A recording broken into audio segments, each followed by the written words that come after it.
Loretta, would you give us your full name, your maiden name, uh, your date of birth, and where you were born? Okay. Loretta Ray, R-A-E, House, Webster. I was born on the Oneida Reservation in our home. Okay, give me an approximation of where that might be in today, if I was looking for it today. If you're looking for it today, it would be right across the apple orchard from Jimmy Hill. Fred Muscovich lives there now. It's right on 172. That's where Dr. Hill's old place. right across the apple orchard from Dr. Hill's place, going Be going west. Okay. Right, it would be almost right across the street from the present daycare center. Yes, Okay. it would be right. Overland Road would almost go right into the Intersect right house. into it. Okay. And that's where your parents lived at the time. Okay. And you were born at home. And I was born at home. Now, was there a midwife or anything that you? No, Dr. Hill. Dr. Hill took Sure. care of you. Okay. All right. Now, give us the names of your parents and your brothers and sisters. Okay. My mother's name was Pearl Marie Archiquette House, and my father's name is Walter Roy House, Sr. And I was the 8th of 10 kids. So starting from the top, the oldest one in our family was Martha Jane, and then Ruth Myra, Nori Joyce Damrell. Do you want their last names now? If you can or? remember. If you can remember. Okay.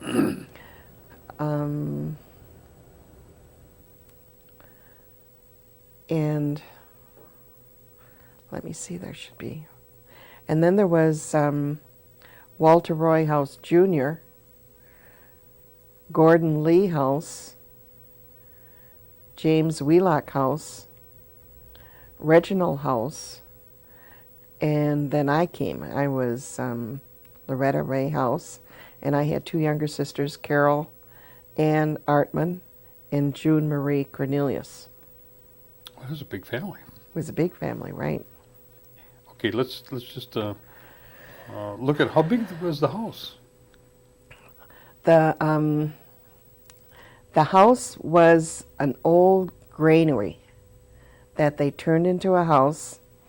We had a kitchen, a pretty good size. Well, at the time it seemed like it was a pretty good sized kitchen. That was probably the biggest room in the house. And then on the other side was the living room, and that's where my father slept all the time, was in the living room. And then we had 2 bedrooms in the back. That was on the first floor. And then on the second floor there was like a loft, and that's where all the kids slept. And we were all sort of spaced 2 years apart, so when I was growing up, there were maybe 4 or 5 kids living in the house. I imagine there were maybe 4 or 5 kids. That would probably be the most at any one time. Okay. That was living in the house. Okay. Now, do you remember the names of your grandparents at all?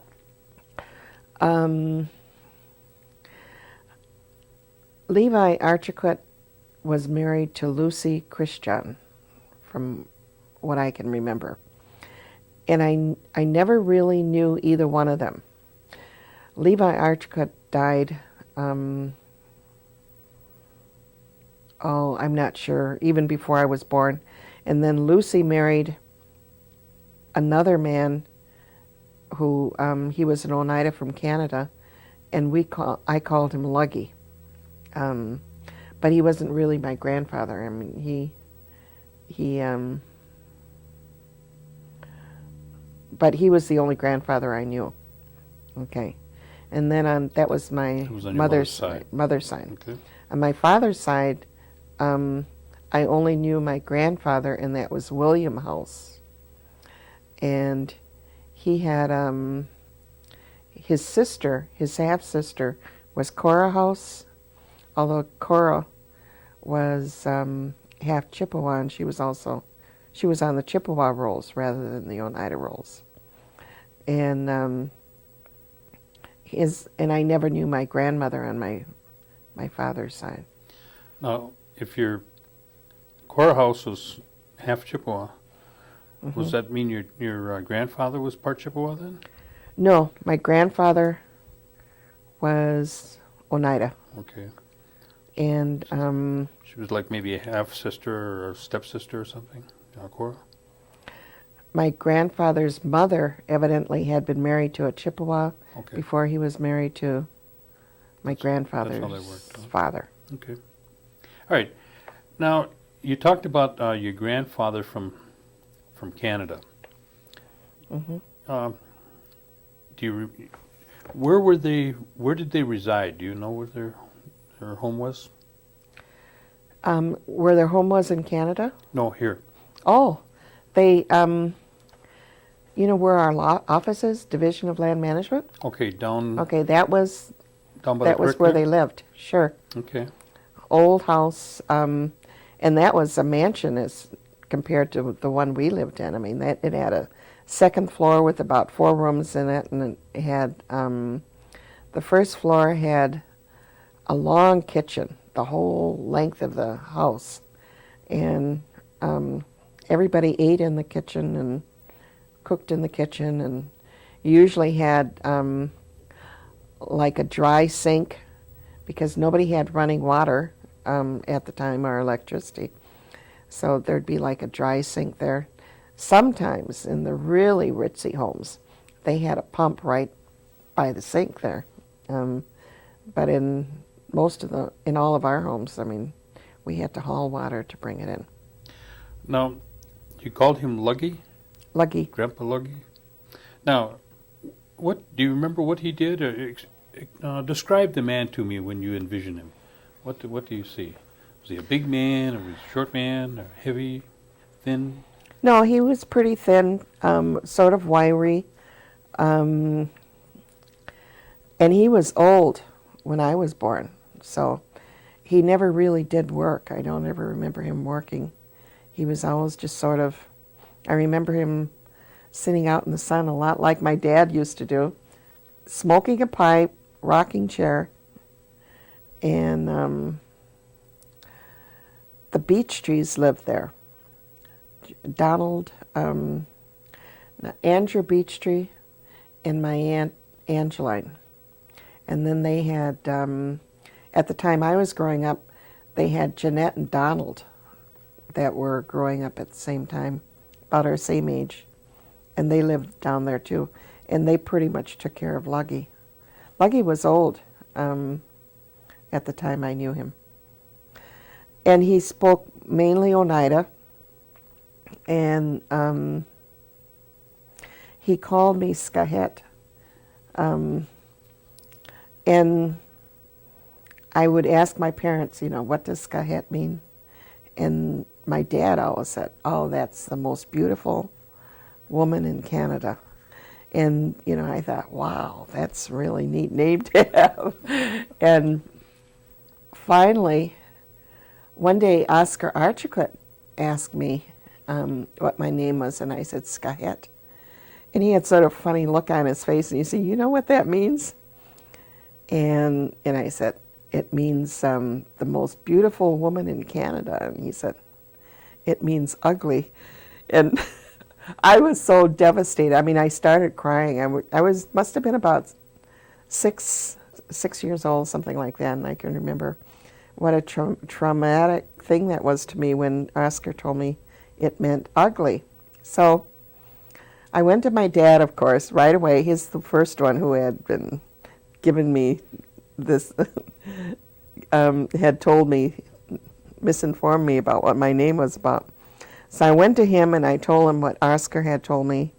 And he said, well, when Luggy lived in Canada, one of the Oneida women up there was named Skahet.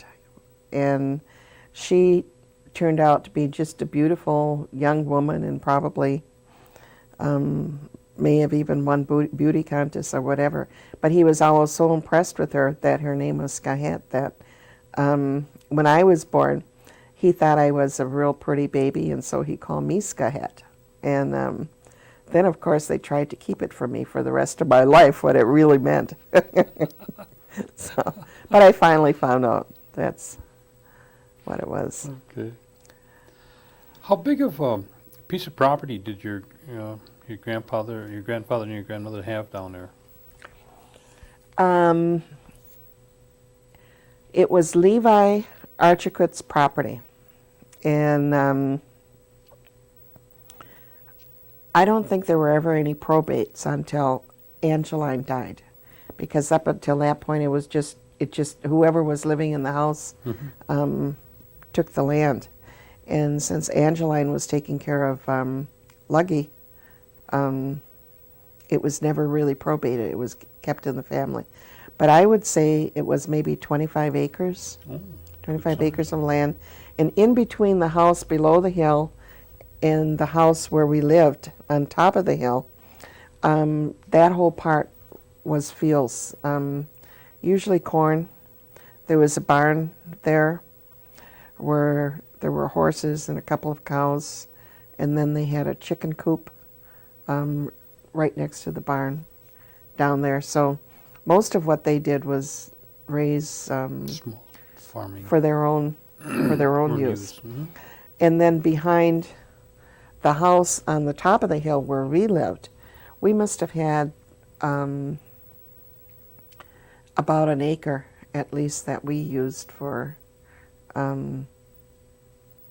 gardening. Yeah. Things like that. Mm-hmm. And it was, I mean, there was enough acreage there that we did plant beans and pick them to sell. No contract beans? Contract beans and also contract cucumbers. Mm-hmm.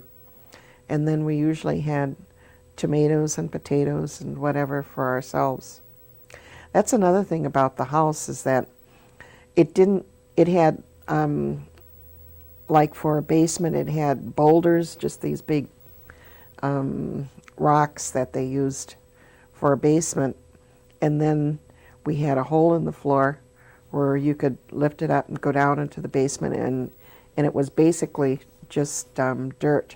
Just like a root cellar. That was like a root cellar. That's where we kept our potatoes and everything like that was down there. Okay. Now, you say you didn't know your grandparents from your father's side?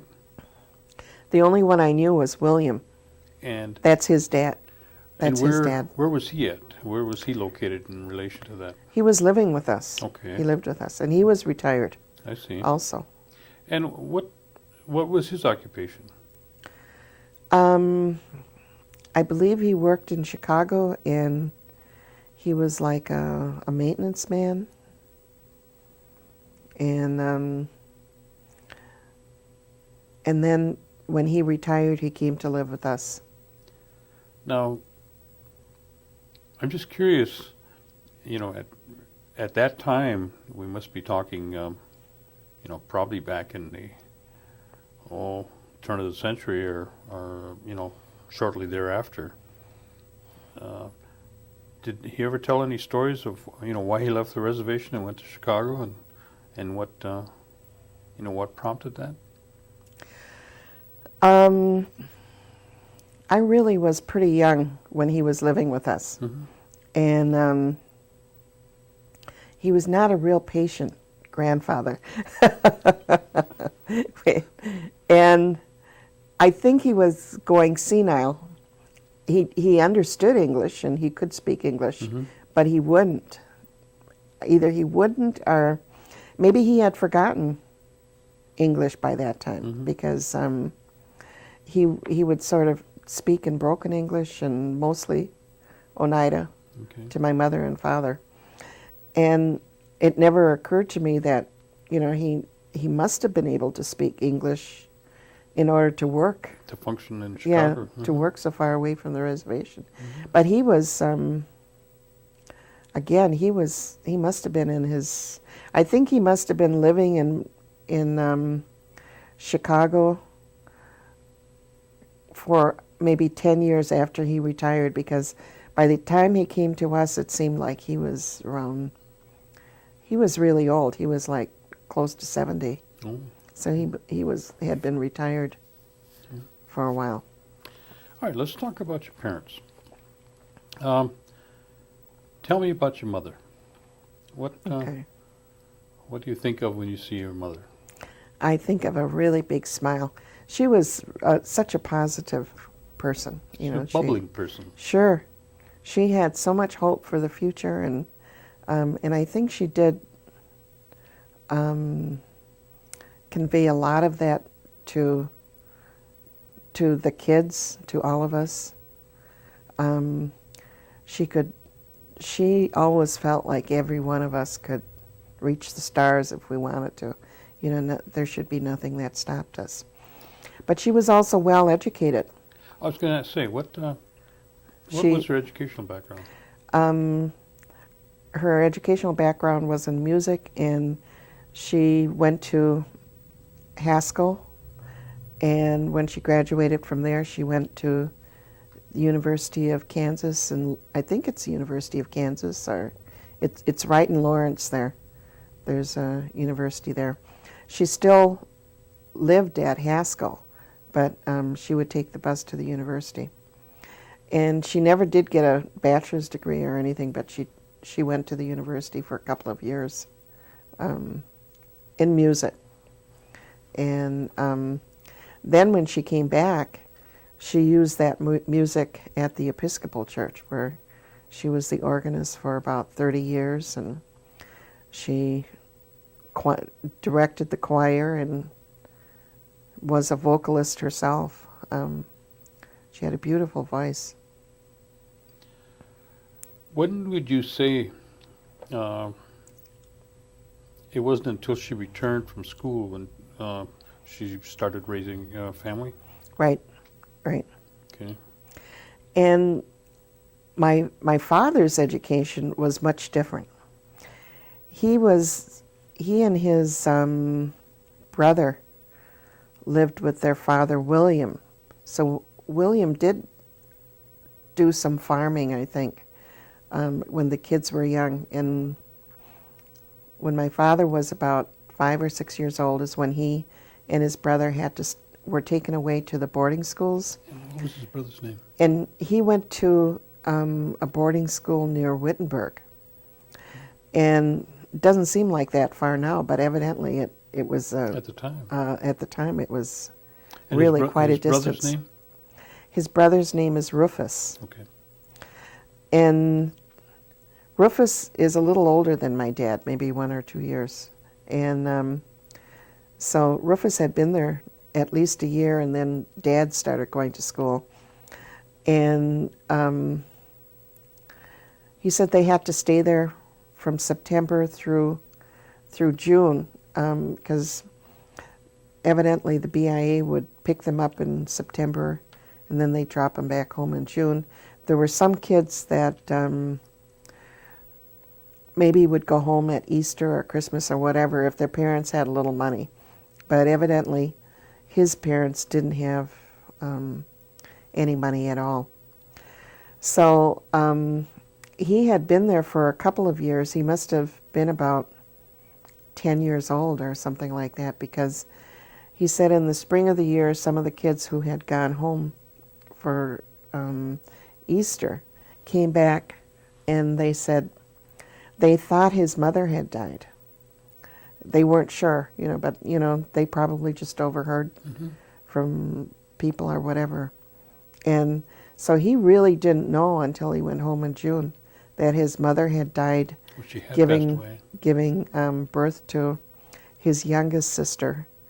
And his youngest sister was Helen Sagatin. She married a Sagatin, and she was raised by the Kings. And I think around, I guess I know how my grandfather lost the farm.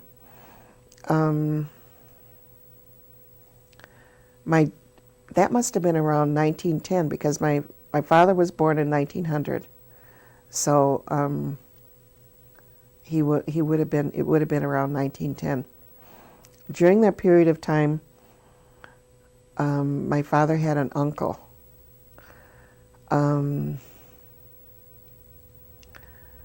The attorney, the infamous attorney.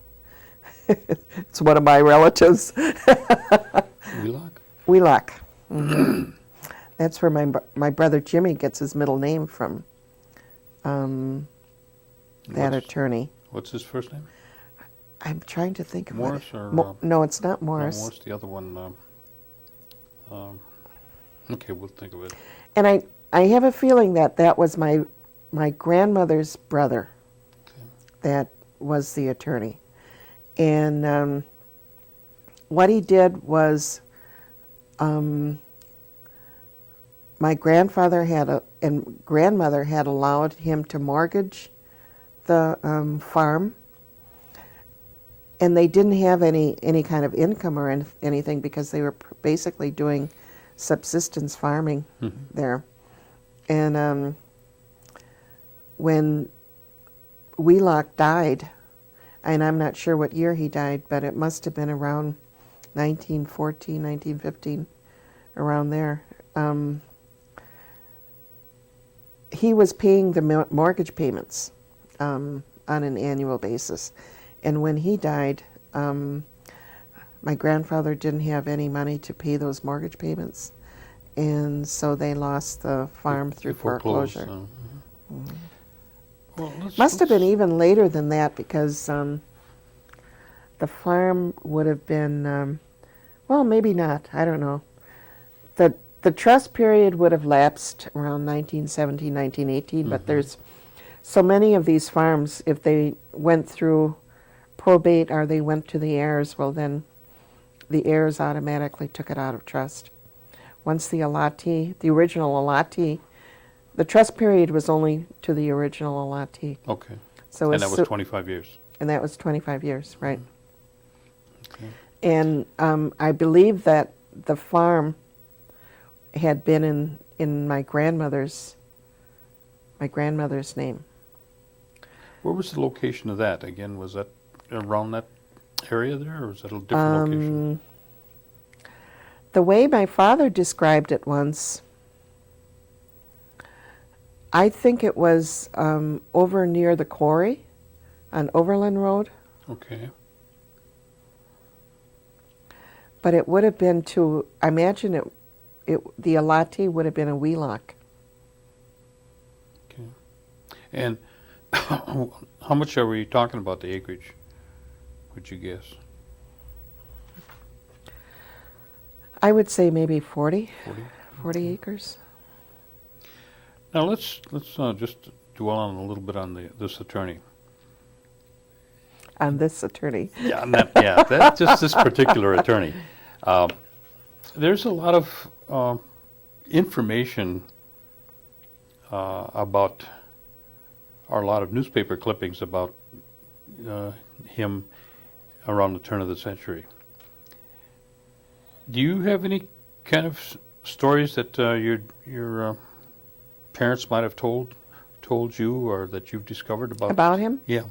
That you could share? No, I only, this is the only story I know is how my grandparents lost the farm. And my dad told me that shortly before he died. You know, he told me a few stories about the family. The only other thing is that I work in the area of land management now and title search, and there's many documents I see where his signature is on them. Mr. Wheelock. Yeah, and I don't agree with the direction he was going. It seemed like he was for the termination of the trust period, and actually argued for the termination of the trust period during those competency hearings. I've read the transcripts from some of the competency hearings. I guess that was my question. Do you see, in the relationship that he had with your parents and grandparents, he was paying the, paying the mortgage. He was paying the mortgage. But was the title, would that transfer to his name if something were to happen? Or are we looking at this as a positive, or could it be construed as a negative in terms of, the transaction itself? You see what I'm saying? Mm-hmm. Sure, he's paying on the mortgage, but he also knows that they couldn't make the payments themselves. And you would wonder why you would put somebody in that position to begin with. Mm-hmm. So I'm just wondering, what conclusion you came to. But I guess you And pretty much said that. I haven't really researched that, but according to my father, he said the reason why his parents agreed to mortgage the farm is because this attorney Wheelock was constantly lobbying in Washington, D.C. for their claims. Mm-hmm. And I don't think my grandparents were the only ones who did that. No, I don't think so either. I think there were a number of them, people, right. a number of families who allowed the mortgages on their land in order for Attorney Wheelock to get the money for his travels and once research or whatever. We're done with the interview. If you haven't already seen them, I'll share with you some of the newspaper clippings that bring out what you're saying around that time frame. But I'm just curious in terms of what your observation has been thus far. So far, the little bit I've read about him, I haven't found anything good if you that can't I say can something relate. good, we Right. won't say nothing at all, right? Yes, so we might as well just drop that subject. Kind of like Thumper and Bambi, yeah? Okay. Let's go back to your dad now. You were saying that he was educated in Wittenberg. Mm-hmm. What kind of profession did he work towards then once he finished his school? Well, he abruptly finished his school when he was about as soon as his mother died, which is about 10, when he was about 10, between 10 and 12, then he ran away from the school every chance that he got. And finally, when he was about 12 years old, a logging camp in northern Wisconsin, maybe it was even on the Menominee Reservation, hid him out and sort of started him working, gave him odd jobs to do and everything.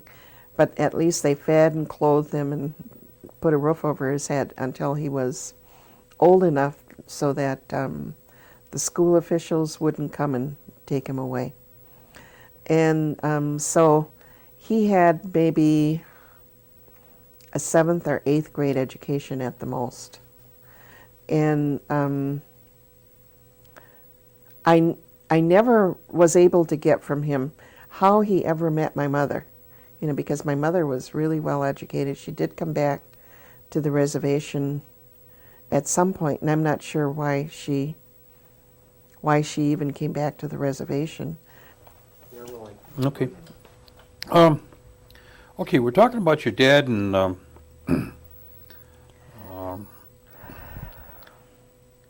in the logging camp. And did he ever tell you, when he came back here then? No. When he was a young man, one of his first jobs may have been as he organized this basketball team, and he was like the coach or the organizer, or manager, I guess is maybe what you would call him. And he talked a lot about that world-famous Oneida Indian basketball team. And they toured with the Globetrotters when the Globetrotters first started. And he felt really good about the fact that they beat them all the time. They beat the Globetrotters all the time. And this Saperstein died, I think my father must have been right around retirement. He might have been about 1965 when I think his name was Irv Saperstein or something. Abe Saperstein. Mhm. He was the manager for the Globetrotters right up until 1965. And he was also the manager from the start with the Globetrotters. And so he knew Abe really well. And they toured for a number of years. Did your dad have any newspaper clippings of that time frame? He doesn't have any newspaper clippings, but we have a lot of pictures. Oh, you do? Just personal Oh. pictures that he took. Is there any possibility of making copies of those? Oh, sure. Okay. Sure. All right. What other things that you remember your dad was involved in? The whole time I was growing up, my father worked on the docks with this Northern Transportation Company. I think it's probably been gobbled up by that. By lights? But yeah, no. So he was But it kind of was- like a longshoreman? Yep. Yep. And he worked third shift the whole time I lived, I remember him working right up until he retired in 1965. Now, let's go back to far back as you can remember when you lived in the house where beech trees. Beech trees used to live there. We lived above Yeah. the house, yeah. Okay, in that location. Mm-hmm. And is that where you spent? You resided all the time that you were growing up? Yes. Okay. Now tell me what was your responsibilities at home that you remember, if any? Oh, I had to do everything. When you're growing up, how come I have to do everything? Okay, well, now we gotta. Okay, remember, we had no running water. Yes, so And we had no every lights. day, I was always too small to really carry Of course. water or anything like that. It was always the older brothers that had to bring the pails. From where? Sometimes we got it from the Dunks. They were in the farmhouse right across the street from Dr. Hill. Once in a while, we got it from down below the hill because they had a pump that we could get it. The church sometimes allowed people, the Episcopal Church allowed people to take water from there.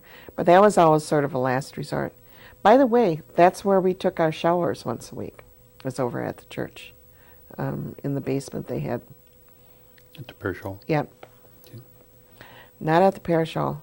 It was right in the basement of The church? of the church. Oh, okay. Right. Yeah. And where they've got their bathrooms now, Mhm. there used to be shower stalls in there, and you could take showers there once a week. I remember picking a lot of beans and a lot of cucumbers and weeding and picking up potato bugs and all summer long, and setting the table. I was old enough to do that. I was always old enough to do dishes, I guess, and basically babysitting for my younger sisters, where I had two older brothers. Gordy and Jimmy were still living at the house when I was growing up, and they were supposed to take care of me. What was the means of transportation? Did you have your My father father have a car? always had a car, Okay. and he always had a new car. Because in order to keep your job, you really had to rely on good transportation. And he sort of had anyone with a good car ended up sort of being a taxi service for everybody. around. right? Yeah, so that he made a little money that way too, driving people around. What? Tell me where your parents would shop. Up at Morgan's and Schrader's. Morgan's, I think it was Morgan that used to have freezers, lockers that you could rent It's either Morgan's or it was Schrader's. I don't know which I one. think it was Morgan's.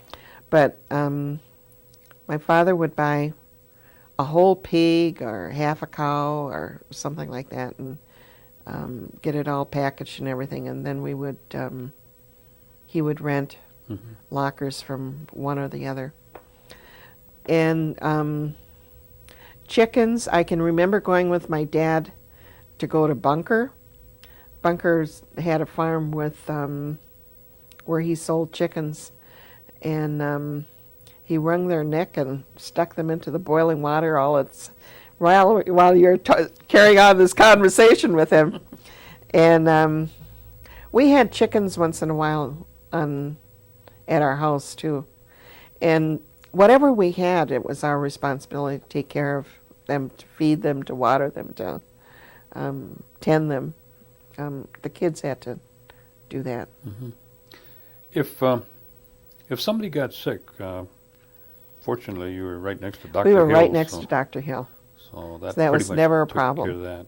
Did your parents ever do any kind of gathering of any medicines or herbs that they used? We always had all kinds of stuff hanging in the kitchen. And my mother made tea out of it. And I don't think she regularly, it was all medicine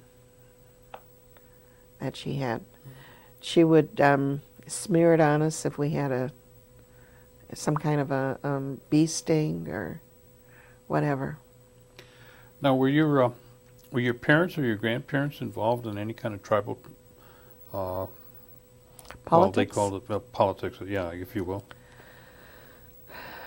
I think they were always involved with the meetings. I don't think either one of them ever ran for office or wanted to be in office. They were both members of the Holy Apostles Church, and the Episcopal Church was always like the center of our life, not only for my parents but for the kids. And they devoted an awful lot of time. I'd say 25-30% out of a week, our whole family would be involved in something that was going on at the church. Tell me a typical Sunday at home.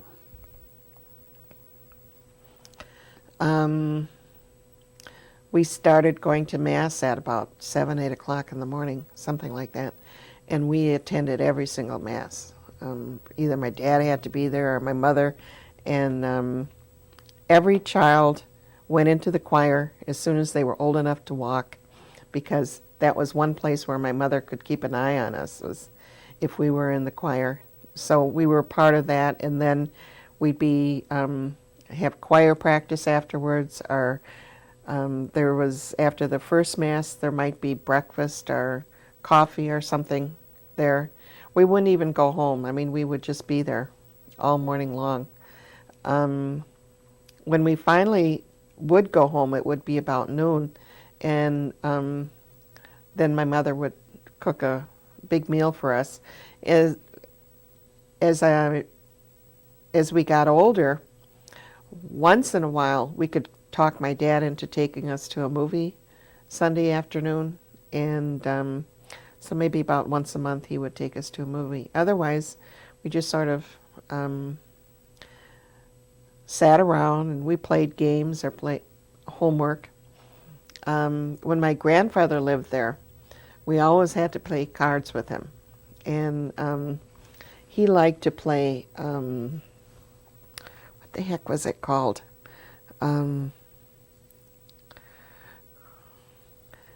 It was rummy.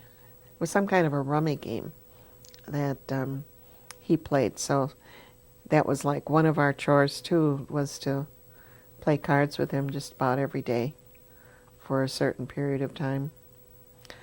And it was just basically a day where we all began to get prepared for Monday. My dad started working at around midnight on Sunday night. So then he would go to bed about, right after supper, he would go to bed and try to get in about 5-6 hours of sleep until he went to work Sunday night. Tell me about some holidays. What was Christmas? Let's talk about a Christmas you can remember.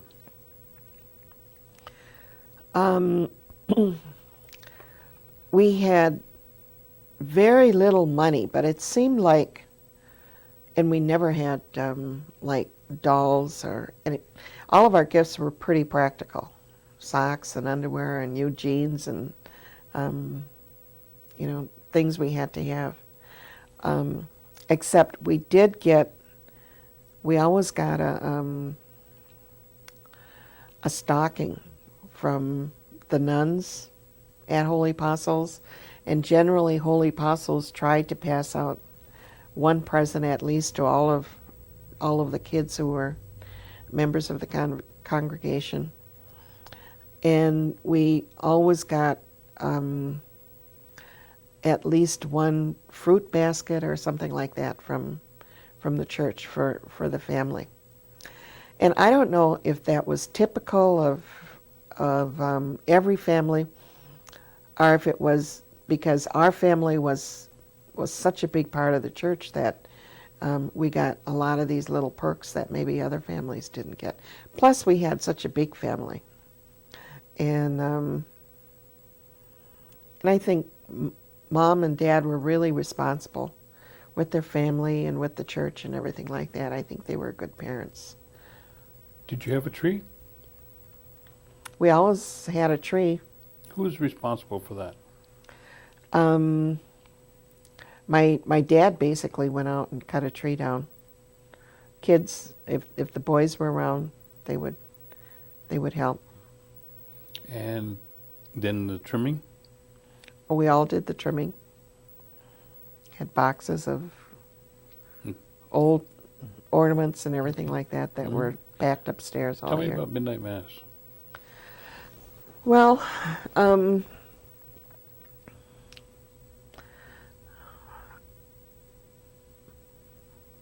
we had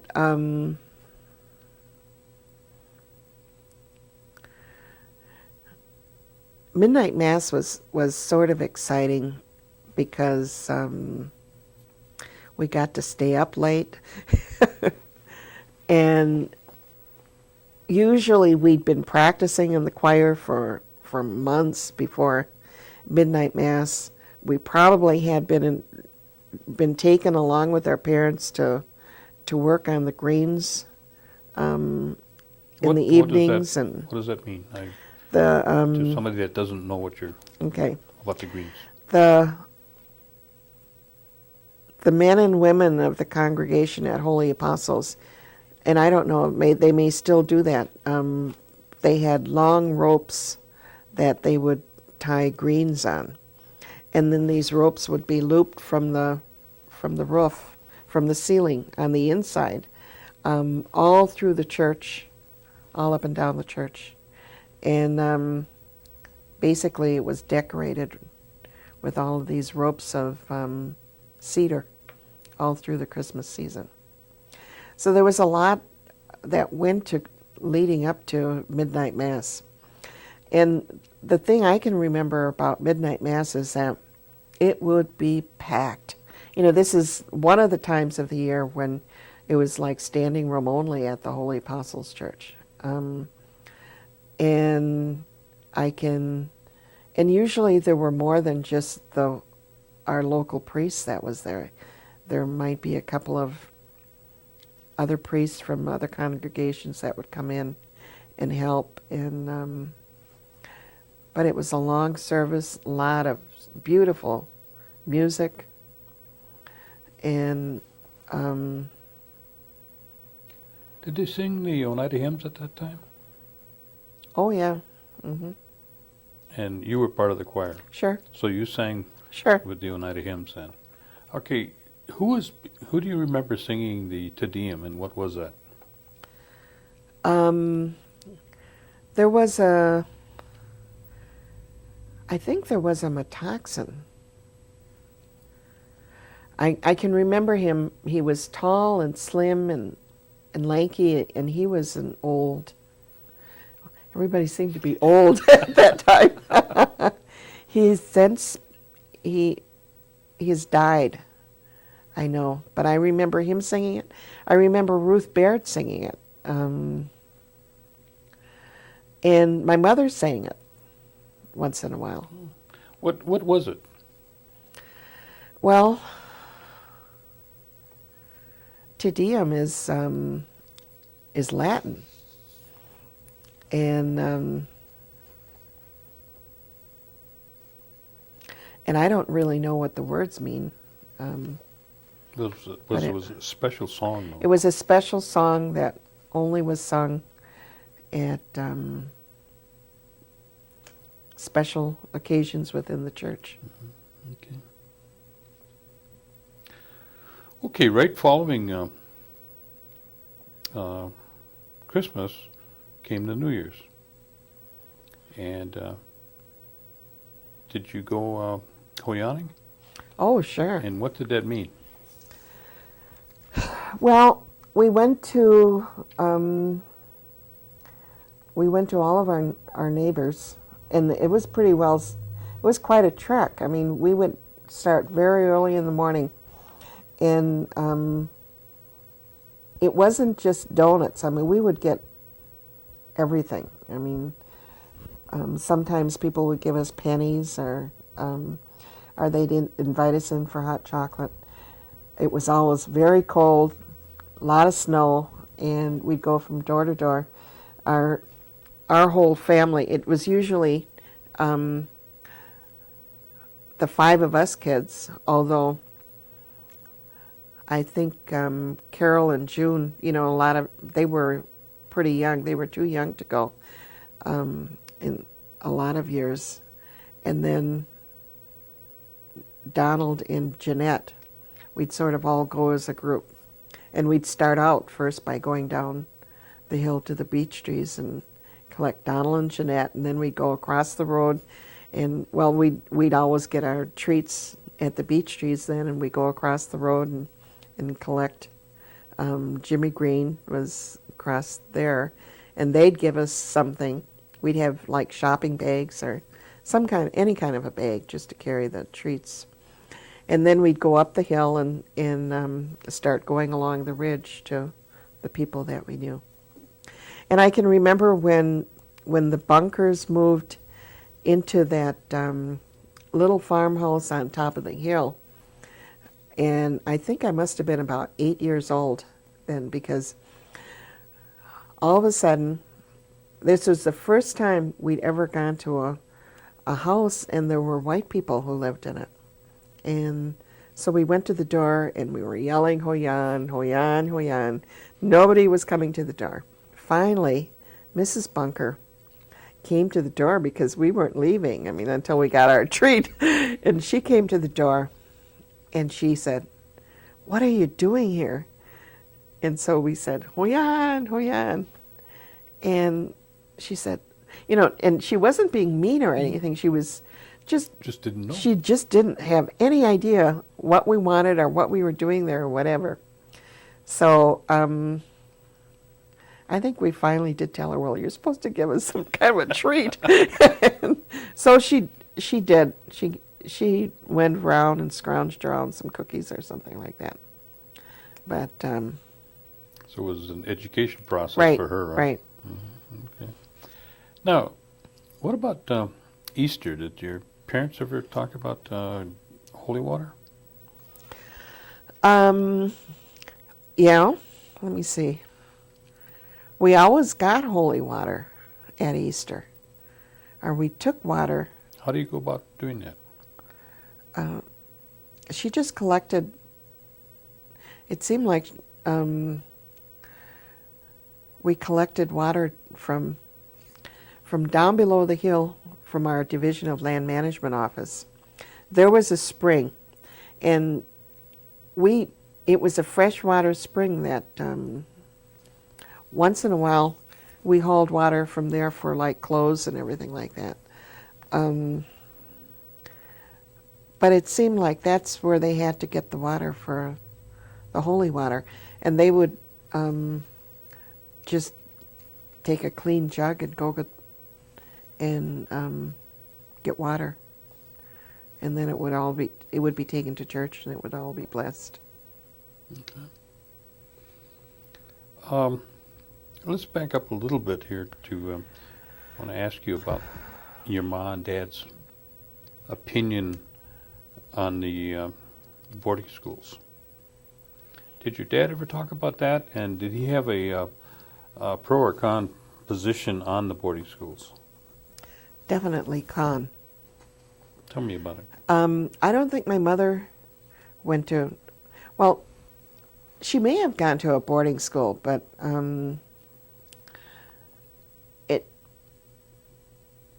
she didn't seem to have a problem. I think she went to Haskell, and Haskell was a boarding school, like it was a grade school and a high school and everything at the time.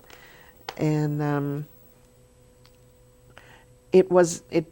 I think that my dad probably would have kept going to school if his mother hadn't died right in the middle of it. That was really a traumatic experience for him. And he never got over it, even to the day he died. I mean, that really bothered him, that he was away and he was never able to see his mother again after they took him away in September. Now, both your parents, they spoke Oneida? Yes. Now, did they transfer that over to the children? Nope. Okay. Nope. Give me your opinion why you think they didn't. Well, I asked my dad when I was in my mid-20s. He retired actually he retired, and my mother had just died about 9 months before. So he came to live with me as a young parent, and I had a brand new baby. He wasn't even a year old. So one of the things I asked my dad to do was to talk to my son in Oneida. And we were living in Milwaukee at the time. And he just abruptly turned around and went into his room. He didn't say anything to me or anything. And I was still bitter towards my parents for not teaching me the Oneida language. So I was having all kinds of really bad thoughts about my father and everything. And, here he is. All I'm asking him to do is just teach my son how to talk Oneida. What more can you ask? We're not charging him rent or, this is all going through my mind, how I'm being picked on and everything like that. Well, about an hour later, I was cooking in the kitchen, and he came out, and he obviously had been crying. And this is a really emotional thing, because I'd never seen him cry before. And he could hardly talk either, but he told me a little bit about what happened to him At the boarding schools? At the boarding schools. And how they would treat them, all these little kids. Really bad experience then. And it was, just think now, he was 65, and it still affected him, how they had treated him in boarding school.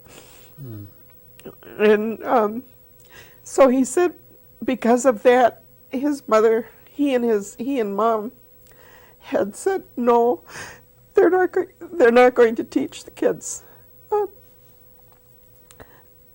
because they didn't want their kids treated the same way that they were. Okay.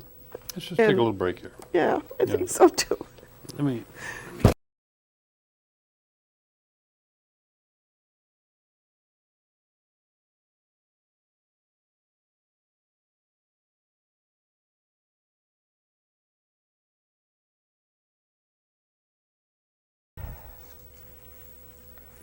I guess, theorizing from my point of view, I think it was by design.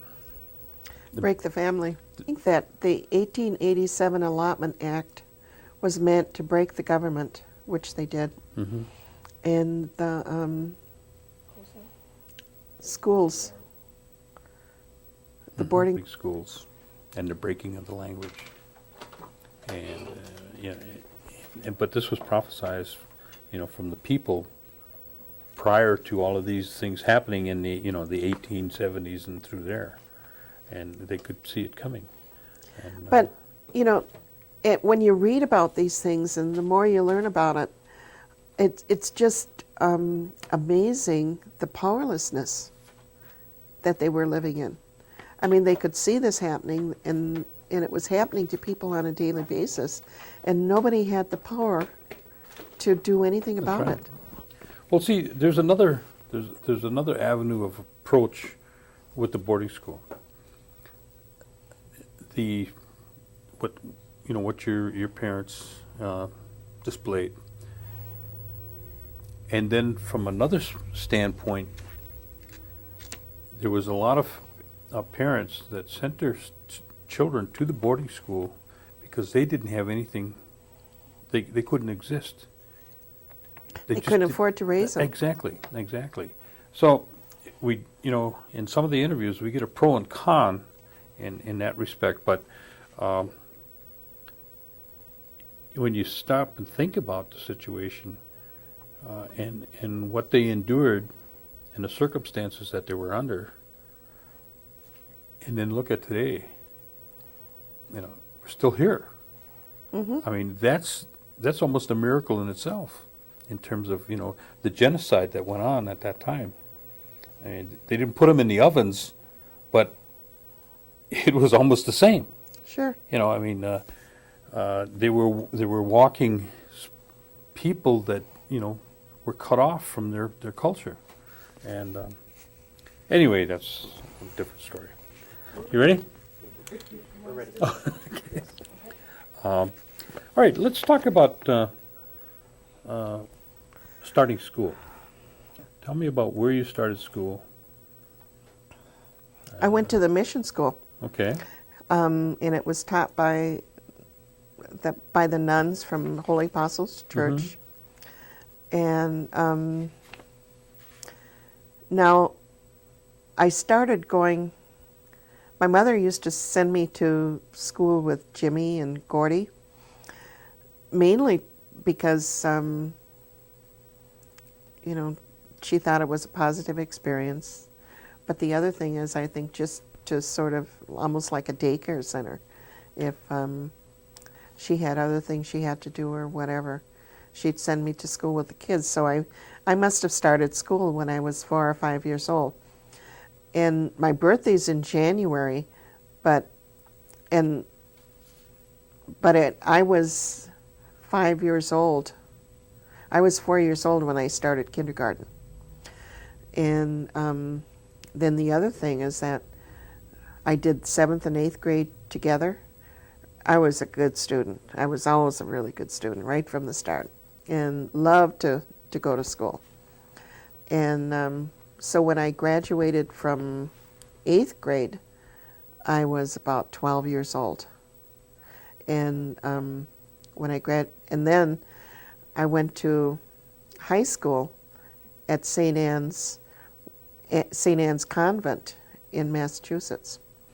We had St. Anne's nuns that were teaching us, and because I was a good student, they offered me a scholarship to go to St. Anne's in Massachusetts. So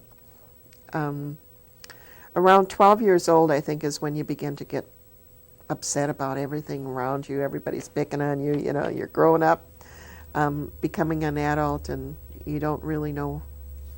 So I think that was a good time for me to get out of Oneida and focus on school.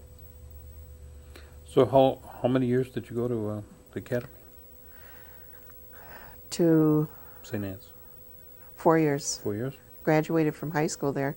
And that was a college prep school.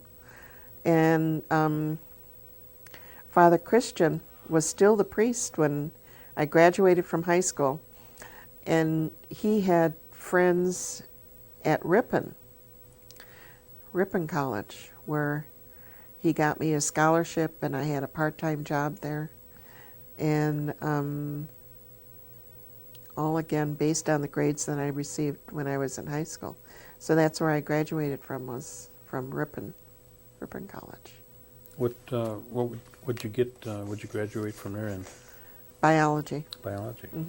I plan to, I plan to become a doctor. I mean, Dr. Hill, of course, was my idol for all through school, and my mother has promoted education with all of us, all of the children, and out of our 10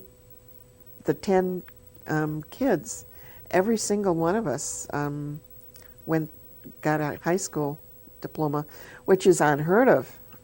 Even today, I mean, to have a In Indian family country. that large get a That's high right. school education. And I'd say at least half of us went on to either get an associate's or a bachelor's degree after that. Okay, from Ripon, then where did you go? Then I got married. I got married to La Sloan in, in Milwaukee, and that's where I lived for Okay. 12 years. No, you had some children? 2 children, Okay, and their names? Lee and Ray, R-A-E. Okay. And did you work there, or did you pretty much raise your family? I worked as a research assistant at, it used to be Milwaukee County Hospital, and now it's not Milwaukee County Hospital anymore, but it is way on the west side of Milwaukee. I'm not sure what the name of it is now. Okay, then from there, where did you go? You were down in Milwaukee. Did you? Well, when Ray was about 4 years old and Lee was going to school, this was in the 60s, and there were a lot of things happening. There were a lot of changes that were occurring. And I got involved with a group of people, and we started an organization called the American Indian Information and Action Group in Milwaukee. And it was similar to the American Indian movement at the time, where we were trying to raise the consciousness and awareness and of the Indian people, and also educate the non-Indian people in the area about American Indian issues. And I think that's when I was in my mid-20s. The blacks were having boycotts in Milwaukee, and I started teaching in their alternative schools. I mean, they were having schools like right on the sidewalks and everything, rather than sending their kids to public school. And as I was reading about American Indian history in general, there wasn't a whole lot available to read about Oneida history. I began to relate to the black movement, and American Indian movement, of course, was beginning to follow along the same lines. And I think I went through, by the time I was 30, I had really reached a whole different level of consciousness and awareness of myself as an American Indian, as an Oneida Indian. And my kids were 8 and 10 years old when I got a divorce from my husband. I was getting more and more involved in Indian programs. I worked for Americans for Indian Opportunity out of Washington, D.C., and the work I was doing was taking me further and further away from Milwaukee, and it pulled me and my husband apart, because he couldn't understand why I was doing this, and he really wasn't willing to understand at the time either. He thought the whole effort was sort of fruitless and not very important. So we were divorced, and I continued working with the American Indian Information and Action Group. And a lot of what I was doing was in the area of development and writing grants and proposals, and there were a number of organizations that were formed in Milwaukee where I had assisted in writing the proposals. Milwaukee Area American Indian Manpower Council was formed at the time. The Milwaukee Community School was formed, and Milwaukee Indian Health Board. The Manpower Council and the Health Board still exist, but the action group is no longer in existence. But in 1974 is when I moved back to Oneida. 1974, 1975. And by that time, I was with Stan Webster, and he had 3 boys. I had a boy and a girl, and he had 3 boys. So then you had 2 families. All the same age, yes. It was fun until they all reached their teen years. Then we had 5 teenagers, all going through this Separate ways. gruesome stage, and it about drove us crazy until they grew up and started getting married and getting off on their own. When did you go back to school? I went back to school in 1980. Well, I graduated in 88, so it must have been in 85. Then I went to law school. And by that time, all of the kids were married. They were off on their own. And so it was basically me and Stan who were alone. And I'd always wanted to go to graduate school and decided to go to law school. Where did you go to law school at? Madison. Okay. All right, let's go up to the law school then. And you graduated, and then where did you go? My first job out of law school was as the Associate Vice Chancellor at University of Wisconsin-Stevens Point. So I was there for about 5 years. Then from there, I took the position of Director of ORTEC, which is an environmental laboratory belonging to the tribe, which went under. So I basically worked there for a year, just shutting it down. And then about 5 years ago is when Department of Land Management at the time hired me as their attorney. And that's where I've been ever since. What does that consist of? Just tell me about the Department of Land Management. What do they do, and in what capacity, or where do you work in that role? Okay. They do all of the acquisitions of land for the tribe. And with the acquisition of the land, whenever there's a transaction on the land or a deed or whatever, there needs to be legal review of those transactions. And so basically, that's what I do, is the legal review and approval of all of the documents for a transaction to make sure that it's legally done. So basically, what I do is I review all of their deeds, all of their leases, all of the easements.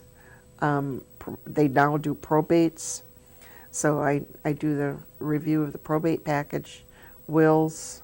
Those are all handled by the Division of Land Management. It must bring you into a whole lot of background history then. Oh, definitely, definitely. Our title search, and I've been supervisor of the title search area for the last 2 or 3 years, and I think that's where I've gotten the most information on the historical loss of land. Do you have a kind of like an archive that you've developed? We're just starting. Are you? Yeah. Mm-hmm. See, what what I'd hope to see is some sort of a database where, somebody would be able to just cruise that's through there, Sure. to see the information. And We have, the division just built a file room so that it's a secure, fire-safe, fire-proof file room for all of the documents that they've been collecting for the last 20 years. And now part of that, we're beginning to do like special accession sessions, sections. And all of this is being indexed right now. Every file in that file room is being indexed. And so you'll be able to bring it up and be able to see all the documents that are along that with are in that sure. file. And then at some point we hope to have a library so that you'll not only be able to go into all of our special archives materials, plus be able to go through the filing system to see the various transactions on each piece of land, and then also have reading material available that in like a library. We have so much material that Oh, I has been believe that. collected over the 20 years. It really is a lot of work in order to get it organized. Now, you've been involved with the in and out of tribal government for quite a few years, probably more than you would want me to state. But you've seen a lot of progress, or a lot of change. I don't know if sometimes it's maybe not progress, but Yeah. 2 steps back and 1 forward. But is there anything that you feel or that you can project of the differences that might come about in the next maybe 10 or 20 years that you see? And also, what kind of recommendations would you give to the generations that are coming behind you? With this tape, we hope to be able to put this into some sort of a mechanism where we develop like CDs. I mean, that's the coming thing for the kids. Take a CD and put it in, and they play with it on their computer, etc. And we're hoping to be able to take this and compile all the information that we've got together. And, at one time or another, your grandchildren or your great-grandchildren will be able to punch in Loretta Webster, and boom, up you're going to come, and you're going to be talking to them. And what kind of things would you like to share with them if you had that opportunity? Well, I hope that my grandchildren are going to be able to see a strong tribal government. And I guess what I see occurring within our community right now is just undermining our tribal government. And I don't care. I've always taken the position that it doesn't make any difference whether I like those people who are voted in or that I even voted for them. Once they get in, you have to have respect for that office, and I believe they're all doing the best they can. They have all different skills, all different levels of understanding and experiences. But I do believe they're some of the best people that we have within our community. And that we have to give them the respect that is due them. And I don't know why anyone today would want to be one of those officers of the business committee. We persecute them constantly the minute they take office, and we never really let up on them. And there's some of them that, they're this trashy press that they have to put up with constantly. It's just, I think it's just ridiculous to see so much energy going in such a negative way to pull down our government. And I don't know if they realize that that's what they're doing. I see what's happening right now is a struggle between community rights and individual rights. And I realize that individual rights are, it's really important that we do protect them. And that's really the purpose of the government, is to protect the individual rights for the good of the whole community. But I feel like this individualism is taking it to a far greater degree than is absolutely necessary, because I think now the individual rights that a lot of people are trying to advocate they've lost sight of the community rights that we have as a nation and as a government. Most important thing to me is to have a strong government. If we don't have that, we're nothing. You know, we're just people walking along the street. We're not Oneidas, we're not sovereign, we're not a nation if the people and the land aren't like regulated by a strong tribal government. So much more, I think that the strong tribal government is the most important thing.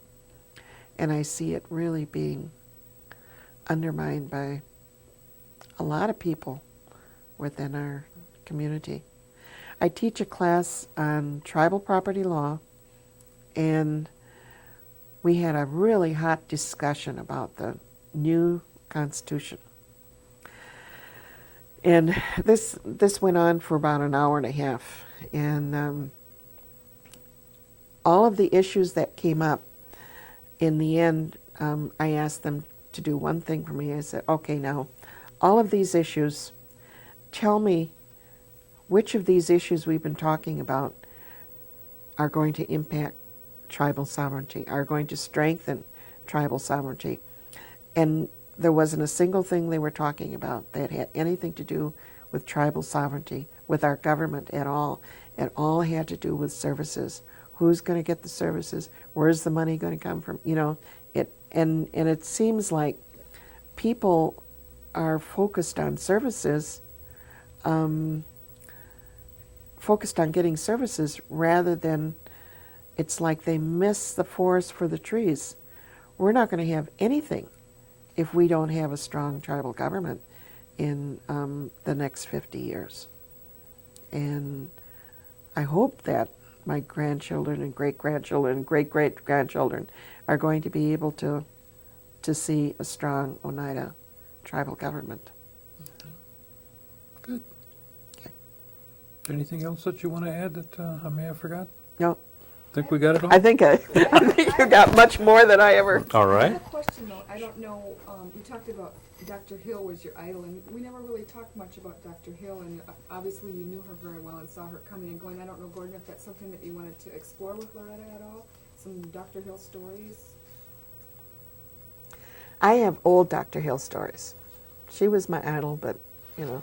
Well, she lived right next door to Yeah, her. we lived next door to her, Mhm. and that was one of our jobs, is to answer her call, you know, because she had a whistle, and she really couldn't. When I knew her, she relied a lot on my mother to take her if she had to go anyplace. She couldn't see very well, and so she needed help getting water. She needed help to pick apples. She needed help to just do her daily chores. And when she really got into trouble, well, then she would whistle, and one of us would have to run over there and find out what she needed. So we all sort of kept track of the whistle. So we all sort of took turns going over there to find out what she wanted. It was always just little stuff, you know, that we could handle. That's it. That's it? Okay. All right then.